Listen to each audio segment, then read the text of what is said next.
Good morning everyone and you are welcome once again on MDN Education Today online study platform. Today in this video we will discuss our next preposition of class 11th and 12th. So without any delay we start. आज की जो हमारी first preposition है वो है into. into का use कहाँ करते हैं? into मतलब के अंदर आता हुआ, जब कोई चीज़ किसी दूसरी या सिंपली कहें जब कोई छोटी चीज़ किसी बड़ी चीज़ के अंदर जाती है तो जैसे कि मोशन में हो वो, तो उसके लिए हम इनटू का प्रयोग करते हैं। जैसे the boy jumped into the river, the boy jumped into the river. Clear. अब जैसे नोट है, यहाँ पर एंटर के साथ इनटू या इन का यूज नहीं होता। एंटर के साथ हम कभी भी इनटू या इन का यूज नहीं करते। एंटर का मतलब होता है के अंदर जाना या प्रवेश करना, तो ऑलरेडी इसके अंदर इन और इनटू होता है, तो इसके साथ हम इन और इनटू का यूज नहीं करते। थ्रो के साथ इनटू का नहीं इन का यूज होता है। जैसे ही एंटर्ड इनटू और इन द रूम, तो दोनों गलत हैं, यहाँ पर दोनों बिल्कुल भी नहीं आएंगे। Cross. He threw the ball into the well, तो यहाँ पर बॉल इनटू नहीं आएगा बल्कि क्या आएगा? In. Clear. He threw the ball in the well. Enter into agreement, alliance और एंटर ऑन और अपॉन, इसका मतलब क्या होता है? To undertake. यहाँ पर हम यूज कर सकते हैं enter into agreement, enter into alliance, या फिर एंटर ऑन या फिर अपॉन। क्लियर। ये आप ध्यान रखें, जब आपको स्पोर्टिंग एरर दी जाएंगी तो इस तरह की जो छोटी छोटी जो पॉइंट होते हैं उनसे ही रिलेटेड हैं जो वो एरर आते हैं। नेक्स्ट आता है टिल और अनटिल। टिल और अनटिल का जो यूज है आपने पहले भी पढ़ा है शायद, तो इसका यूज है जो वो पॉइंट ऑफ टाइम के लिए किया जाता है। पॉइंट ऑफ टाइम के लिए। जैसे टिल का जो यूज है वो पॉजिटिव सेंस में होता है, जैसे wait here till I come back, भी इंतजार करना जब तक मैं वापिस आता हूँ, मतलब नेगेटिव तो नहीं हुआ। अनटिल का यूज होता है नेगेटिव सेंस में, wait here until I return, मतलब इंतजार करना जब तक मैं वापिस नहीं आ जाता। नहीं आ जाता मतलब नेगेटिव सेंस में हो गया।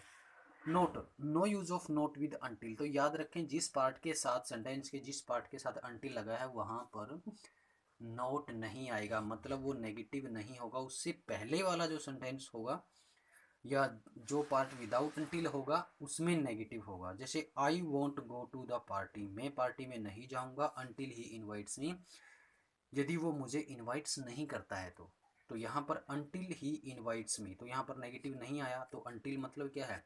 अंटिल के अंदर ही ऑटोमेटिकली क्या है? नोट है। क्लियर। आगे है जो प्रपोजिशन वो है इन स्पाइट ऑफ और डिस्पाइट, तो यहाँ पर स्पोर्टिंग एरर में क्या मिलेगा? डिस्पाइट के साथ आपको ऑफ लगा मिलेगा, तो ये बात ध्यान रखें आप, दोनों का मतलब एक ही होता है। इन स्पाइट ऑफ डिस्पाइट का मतलब के बावजूद। ठीक है। तो in spite of working hard he failed, भी वर्किंग हार्ड मतलब कठोर मेहनत करने के बावजूद भी वो फेल हो गया। Despite being rich he is not happy, भी धनी होने के बावजूद भी वो क्या है? खुश नहीं है।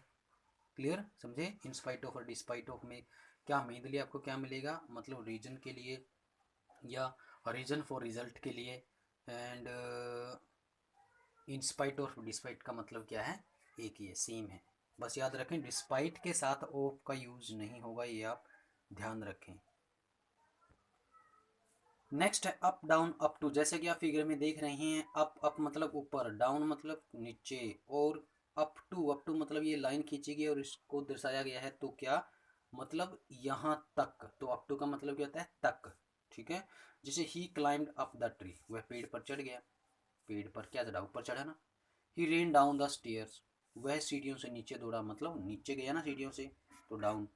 Children can get free education up to the age of 14, मतलब up to the age of 14 मतलब 14 साल की उम्र तक के बच्चे हैं जो वो फ्री एजुकेशन प्राप्त कर सकते हैं, तो up to the age of 14, यहाँ तक, 15 नहीं, up to the age of 14, तो यहाँ तक आ गया। ठीक है। फिर आगे आता है टू। टू का जो यूज होता है वो डेस्टिनेशन के लिए यूज होता है, और मेनली गो के साथ टू का यूज ही करते हैं। जैसे Ram is going to college, अब यहाँ डेस्टिनेशन है, अब इसका मतलब क्या है कि राम है जो वो कॉलेज ही जा रहा है, कहीं और नहीं। डेस्टिनेशन क्या है? कॉलेज है।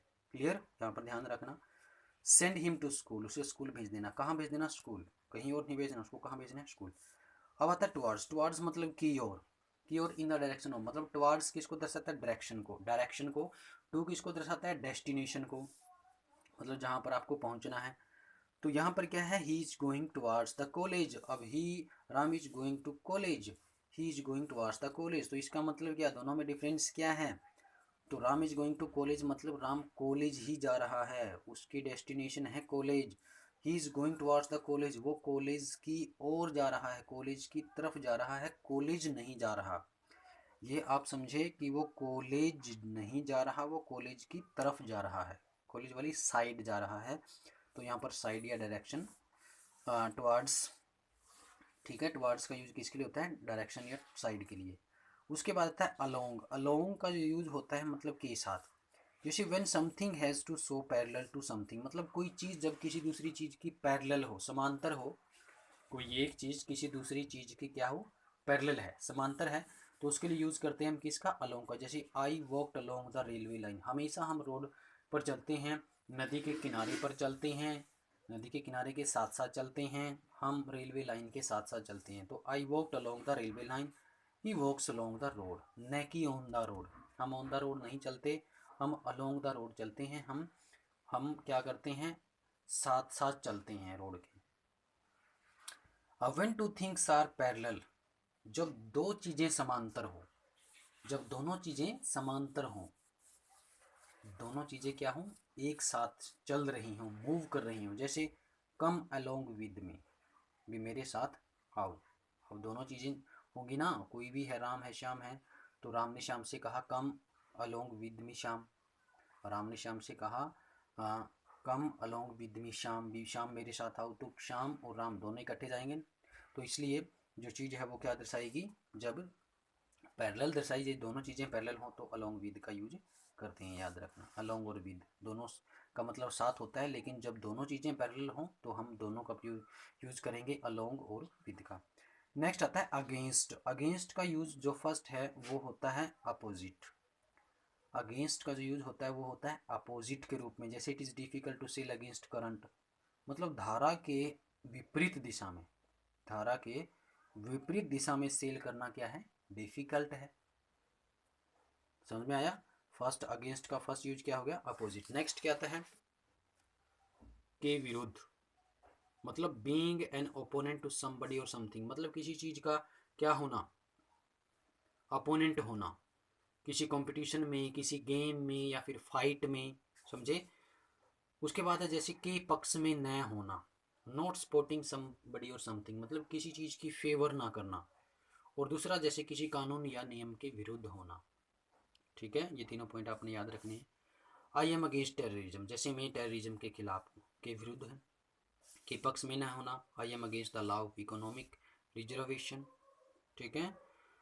उसके बाद थर्ड जो पॉइंट आता है touching somebody or something for support, मतलब किसी चीज को सहारे के लिए यूज करना, मतलब किसी चीज के सहारे के लिए यूज करना, किसी को किसी चीज को सहारे के लिए यूज करना। जैसे हमने साइकिल है जो वो दीवार के सहारे खड़ी करनी है, ठीक है, तो उसके लिए हम किसका यूज करेंगे? अगेंस्ट का। जैसे stand your cycle against the wall, भी अपनी साइकिल को दीवार के साथ खड़ी करो, मतलब टिका देना या सहारा लेना, हम किसी इसे कह सकते हैं।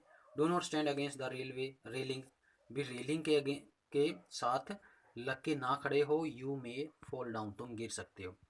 तो ये थे जो यूज, वो हमारे थे किसके लिए? प्रेपोजिशन थे। जो ये प्रेपोजिशन थी इनका हम आज की जो ये वीडियो है उसकी एक्सरसाइज के रूप में आपको मिलेंगी। तो see you soon in the next video. Have a good day, stay home, stay safe.